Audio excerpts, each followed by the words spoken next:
Colombie, la compagnie canadienne Aris Mining opère dans 3 régions aurifères, Antioquia, Caldas et Santander. Les communautés et les mineurs accusent l'entreprise de multiples violations. Droits humains, droits du travail, droits environnementaux, droit à la consultation préalable et, en général, droits des petits mineurs traditionnels et indépendants. En 2016, la société minière canadienne Gran Colombia Gold, renommée Aris Mining en 2022, a déposé une plainte devant un tribunal privé pour la protection des investissements, réclamant 700 millions de dollars américains à l'État colombien.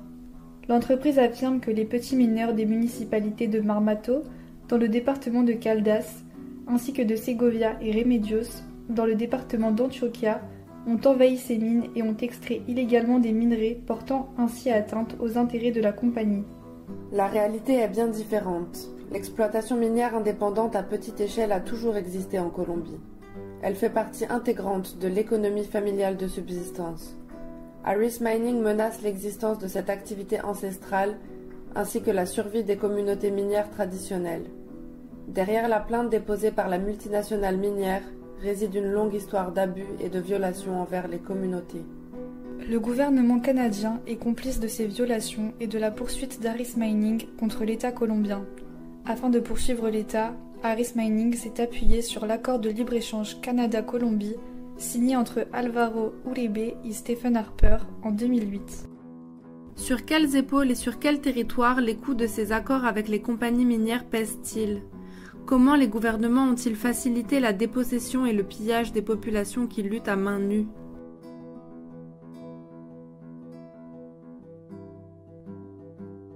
Dans les départements de Segovia et de Remedios, la lutte des mineurs contre Aris Mining est symbolique.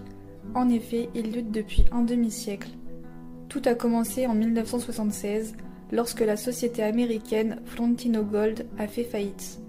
Cette entreprise, qui détenait un titre de propriété perpétuelle sur les mines de Segovia et Remedios, a quitté le pays sans payer la dette qu'elle avait contractée.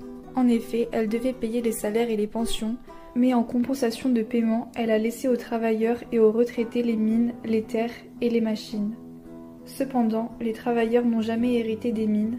Pendant plus de 27 ans, l'entreprise a été administrée par la surintendance des entreprises jusqu'en 2010, date à laquelle elle a été vendue à une filiale d'Aris Mining, malgré l'opposition et les multiples plaintes des mineurs, des retraités et de la population locale. Les mineurs et les retraités accusent le gouvernement d'Álvaro Uribe d'être responsable de l'expropriation de l'entreprise qui leur appartenait légalement.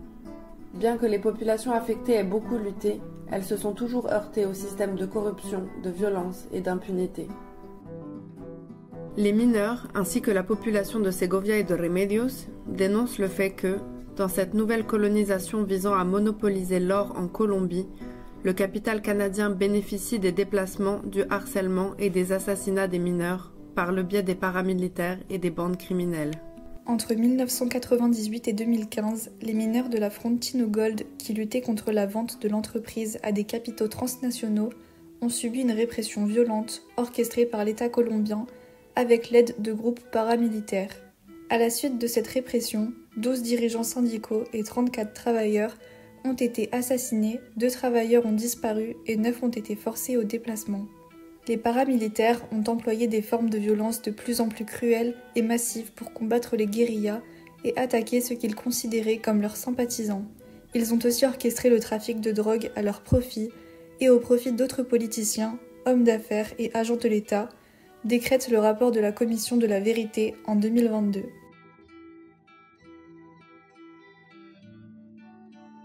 En achetant la Frontino Gold, Aris Mining a profité des crimes commis contre les mineurs, ainsi que de la criminalisation et de la persécution politique encore subie aujourd'hui par les petits mineurs. Elle doit maintenant assumer la responsabilité des violations des droits humains. Le gouvernement canadien a également le devoir d'enquêter, de réparer et de sanctionner les violations des droits humains et du travail, ainsi que les dommages causés par Aris Mining, qui continue d'opérer en Colombie et qui, de plus, étend ses activités. Tant qu'il continuera à profiter de la guerre en Colombie, le Canada aura du sang sur les mains.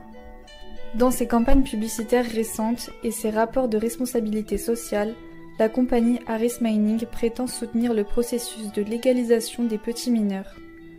En réalité, Aris Mining sous-traite la main-d'œuvre et finance les mêmes personnes venant des structures paramilitaires qui ont réprimé les travailleurs entre 1998 et 2015 et qui continuent aujourd'hui d'exercer des pressions sur les petits mineurs indépendants. Ce processus de sous-traitance, mis en place par Aris Mining, consolide un régime de contrôle territorial basé sur la violence et sur la perte de l'autonomie des petits mineurs dans la production aurifère. En plus d'être accusé de corruption et de complicité avec des groupes paramilitaires d'extrême droite, Aris Mining est accusé de violer les droits humains et les droits du travail, ainsi que de bénéficier de l'expropriation de l'ancienne Frontino Gold, alors que ces travailleurs en étaient les propriétaires légitimes. Depuis le Canada, nous vous invitons à vous mobiliser contre de tels abus de la part d'entreprises canadiennes en Colombie. En tant que société canadienne, nous exigeons justice pour les familles affectées par Aris Mining et la réparation des dommages environnementaux et sociaux.